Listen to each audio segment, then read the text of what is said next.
Welcome back, everyone. Things are getting really exciting now, as we're finally touching on the later Commander Keen titles, which are widely considered to be the best in the series by both fans and the game's creators.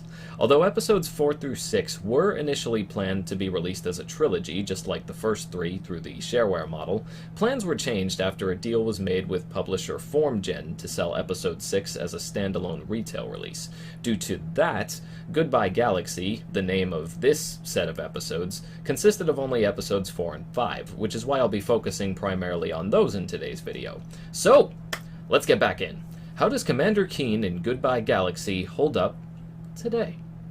Using the changes made in Keen Dreams as a blueprint, and recruiting Jason Blakowiak to the programming team, Commander Keen Episode 4, Secret of the Oracle was created, and with even more changes to boot. Billy Blaze's use of jumping, shooting, ducking, and bouncing with his pogo stick have returned, and with visuals far greater than its previous entries thanks to a mastering of the parallax scrolling technique used for the game's design. Movement is more fluid and precise, and the art style is far more detailed and interesting. You can fire your stun gun in 4 directions instead of just the one you're facing. Making the stun gun work by hitting the spacebar instead of Control and Alt was also a welcome change of default, despite the controls being remappable anyway. It's also easier to see what's around the corner. By looking up or down, you can move the screen up or down a bit, usually just enough to see what's coming and prepare for it. And best of all, Billy can now grab ledges.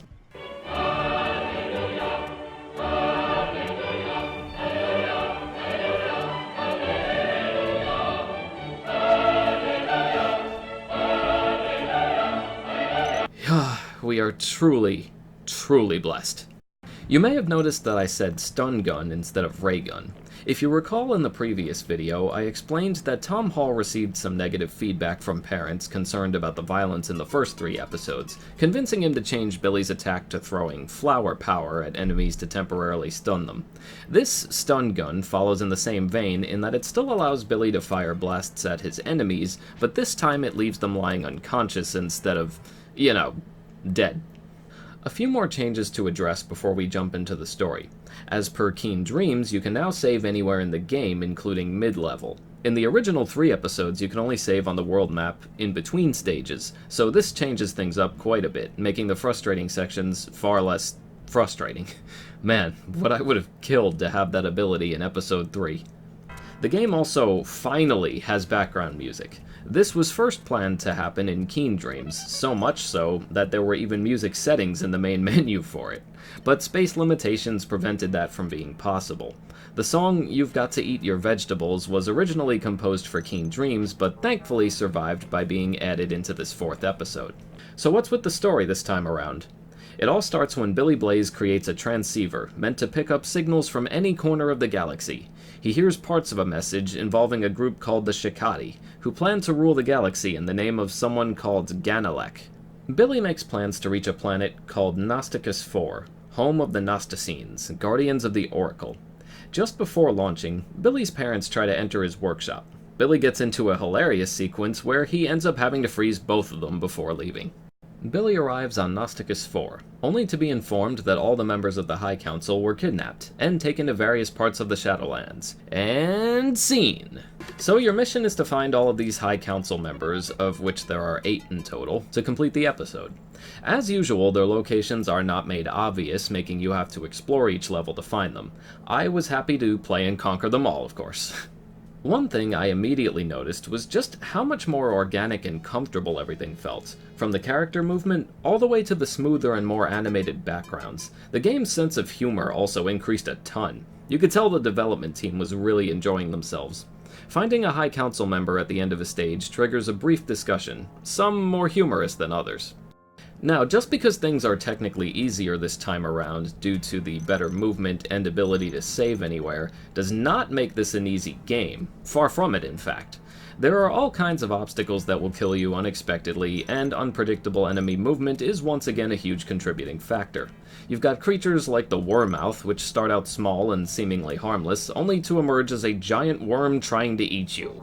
There's also the Licks, little blue balls that move very fast and shoot fire at you if you're not quick enough to take them out. Who could forget the dreaded sky pests, which led to way too many deaths on my part? The only way to take them out is with your pogo stick, which I found out by pure accident.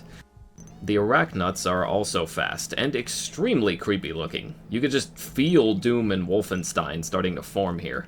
And then there's the Berkaloids. Just stay away from them, trust me. And then, of course, there's the Dopefish! Quite possibly one of the biggest inside jokes in all of gaming is this giant, silly-looking green fish that eats absolutely anyone and anything in sight before making a funny face at the player. It's been seen as an Easter egg in countless other titles from id Software, but it all started here, folks. Turns out that the whole eats anything in sight part is actually your strategy to get around him, too. Just lead a few small fish toward him, watch him begin to eat them, and swim like your life depends on it. Because it does! Speaking of Easter eggs, check out this little segment found in the appropriately named Pyramid of the Moon. When Billy stands in place, he normally starts to read a book out of boredom while waiting for you. But if you stand on one of these crescent moon-shaped platforms, well, let's just say he follows suit with the appropriate action. I also enjoyed the sheer variety of stage types this time around. Just looking at this overworld map, you can see stages ranging from old pyramids to a hidden oasis, all the way to ice caverns. It was a really nice mix of things. As usual, the game also contains a secret stage. Without question, this is the hardest level in the game. Even getting to it was an exercise in confusion. In the Pyramid of the Moon stage, you have to find switches to make the platforms on the bottom floor all come together in a straight path. This allows all of the inchworms on the ground to come together toward you. And what do they do after coming together? They form a giant foot? Seriously? What? Wow. Okay. The giant foot then flies you over to the hidden stage, the Pyramid of the Forbidden.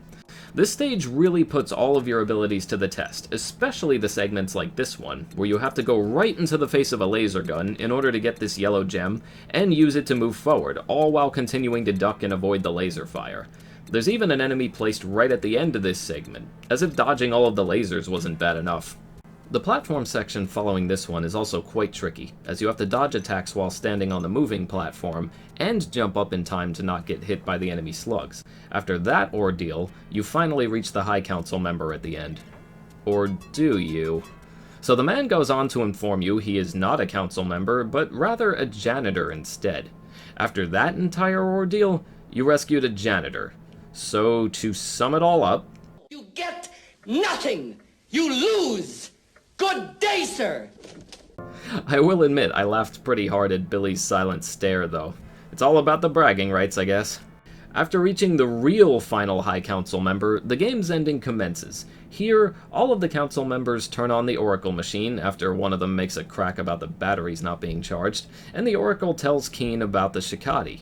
They're apparently shadow beings from the far side of the galaxy. Their mission? To blow up said galaxy with their Armageddon machine, in order to rebuild it as they please. Keen sets off for Korath 3. Enter Episode 5, titled, you guessed it, The Armageddon Machine. In this entry, the maps are far less sparse and the stages are much less varied. And yet, it's still one of, if not the best episode in the series. How is that possible? Well, let's take it from the top. So the story continues right where the last episode left off. Billy has now infiltrated the Omega-Matic in order to locate the Armageddon machine and bring it down before the entire galaxy is wiped out. This little guy never gets a break. The approach to this episode is a much more straightforward one. You mainly go through defense barrier stages before getting to the levels with the power generators, which you have to destroy using your trusty pogo stick. Despite the more linear setup, the levels themselves are more creative than ever. The enemies are no joke either, with robots, Shikati enemies made of literal electricity, and other little nuisances like the Shelly, which will blow up and try to take you with it.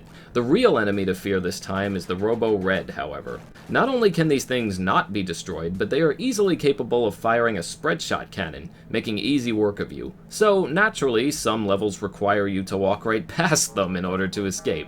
This is not impossible to do thanks to other parts of the level designed to help you through it, but these things are legitimately terrifying, maybe even more so than the Vorta ninjas back in Keen 3, though I suppose that's debatable. The game also appeared to have less levels than the previous episodes, but the ones we got were so well made that I hardly noticed. I don't expect the video footage I'm showcasing here to properly explain what makes it feel so much better. Just know that it does a great job in giving you just enough of an idea to know what you're doing, and making you feel extremely accomplished when those missions are complete. It turns out this game has two different endings, though not much is actually changed between the two. In order to get it, you have to find another hidden stage discovered near the end of the story. This stage has a very different feel and approach from the others, as it has you jump down a huge map, only to re-climb it at least 2 times before being able to reach the top. Here's the real kicker. Simply beating the stage will not get you the ending. Oh no! In order to get the secret ending, you have to find a well-hidden fuse around the top center of the map. So how do you get up there? The first thing you have to do is use the pogo stick to jump up against a hidden ledge on the right side of the wall. From there, you have to do an extremely difficult jump to the left side with your pogo stick, made so difficult by the fact that you have a low wall above your head, preventing you from doing this any other way than perfectly. But the fuse is unreachable from your current platform. Or is it? If you had never heard of this until now, you need to use a technique known as the impossible pogo trick in order to reach the top. It requires you to press the jump button right before your pogo stick hits the ground on the first bounce, allowing you to jump just a fraction higher than you would from a normal pogo stick jump. As it only works on the first bounce, you'll at least know right away if it worked or not. After trying this again, and again, and again, I finally managed to get up to the fuse and hit it. Yeesh! After taking out the final generator and stopping the Armageddon machine, we get to the game's ending. You are informed that you saved the galaxy once again, but things are still in motion.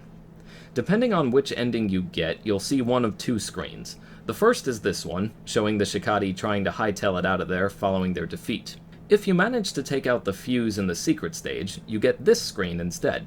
It states that due to a freak fuse malfunction, they cannot take off and are arrested by the Korath 3 police for double parking. That's it. That's the only difference. I went through that entire ordeal of learning the impossible pogo trick for this. After this, we go to Keen, searching through a control room to find any clues as to why the Shikati were planning this operation in the first place. He finds a letter, written in the standard galactic alphabet, which we first learned how to translate back in Keen 3. This left it up to players to decipher. More on that note in a second. After Billy leaves the room, we're shown another football helmet, with the initials MM written on it. If you haven't been able to put all the pieces together, we're once again learning that the true culprit behind the operation was none other than Mortimer McMire. Here's what the letter translates to. I prefer to read it as the voice of Mandark from Dexter's Lab in my head, but that's just me. Dear Billy, you fell for my android duplicate ploy in the mangling machine, and now you've fallen for it again. I'm blowing up the universe, not the stupid galaxy. This was just a big distraction, Dodo. Tag you're it, Mortimer. P.S. Ganalek is how these dumb Shikati pronounce grand intellect. Or didn't you notice that, Mr. 314? As you can see, big things are coming. Supposedly. The message in this ending was meant to hype up another planned trilogy of episodes, which the team was going to call The Universe is Toast.